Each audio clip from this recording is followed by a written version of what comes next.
Fox&Friends First Edition. Just ahead on Fox and Friends First, the best job you'll ever have may not even give you a salary. The ins and outs of how to make an internship really pay off. All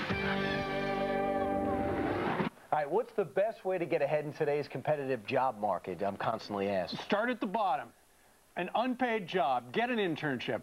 Jamie Fedorko is the author of the new book, The Intern Files, How to Get, Keep, and Make the Most of Your Internship, and he joins us live here in New York City. Good morning to you, Jamie. Morning, guys. How are you? I'm fine, thank you very much. I've had 2 internships when I was younger, although I'm looking for a third.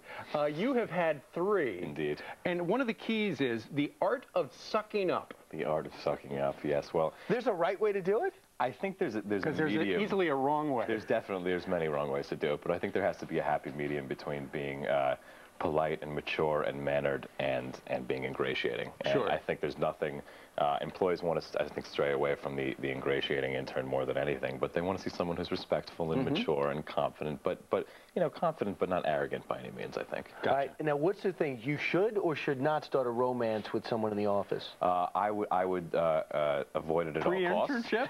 I would avoid it at all costs, personally, but if it does happen, I think you need to be aware of, it's an interesting thing. A lot of people tend to focus on that section of the book. If something were to happen with a coworker, remember you're an intern. You want to be looked at as mature, and you want to be looked at as being able to handle yourself. And remember, you're most likely broke. You are most likely broke, so you're not really going to be able to get the A date going anyway. So you want to stray away from that in the first place. And by the way, we're looking at some of the Fox News Channel interns through the years. I see. There they are. One thing I heard, you know, before you go in for a job interview, you really should know something about the company you're applying to. Because I know one real life story of a kid in college who wanted an internship at this in this building. And he came in for an interview, and they said, so what's your favorite program on the Fox News Channel? And he said, The Simpsons. Wow. Bad. Didn't get that job. You know, it's surprising.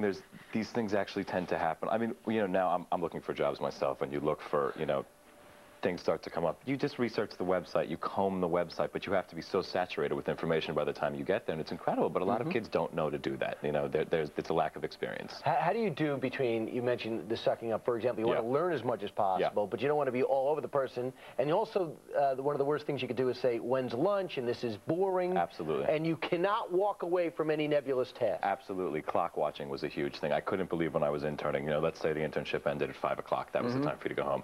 4:59, most kids, I think, you know, almost 80% are out the door ready to go. What I did, some of the ways that I got ahead was what I would do was 5 o'clock, I'd stick around and I'd do a walkthrough and I'd say, hey, listen, does anyone need anything else? And if you just stay that extra half hour, you get assignments that no one else would normally get, you know? Absolutely. And I don't think there's anything ingratiating about that. That's you really wanting to get ahead and putting in that extra little bit of work just to get yourself ahead. Plus, the unspoken part is if you do a really good job, maybe when that company has an opening, they'll go, hey, whatever happened to that kid who worked so hard and always would walk through and say, anybody need anything else? Yeah, and that's I think, what will eventually pan an internship into a job. You may not be interning during your second semester of senior year, but if you really leave a strong impression and, more importantly, you keep the bridge intact and you make sure to sort of always keep in contact no matter what, I think that's when they'll remember, hey, that was that great intern. And no job too small, you mentioned. You were at the paper, Vibe, and the McEnroe show, and it was they blame you for the destruction of that show, and more on that later. But in particular, does everyone wants the paid internship? Is that the best internship? By no means. I don't think the paid internship is going to. I mean, it depends what you're going to do. Of course, the book is very media heavy. My experience is very media heavy. You don't often find media internships that do have even a stipend. Some do, some don't. I wouldn't go and look for internships specifically on the basis of pay because it's not going to be substantial enough to set it apart from what might be a better internship, a more useful internship. And by the way, you should always apply early. People are thinking, oh, it's March right now. If I want to work this summer, maybe I should look in May. Hey, news for all you people watching right now. If you're interested in the Fox News Channel, I think they've already divvied up the jobs for this summer. Usually for the summer, I think people have decided by March 15th.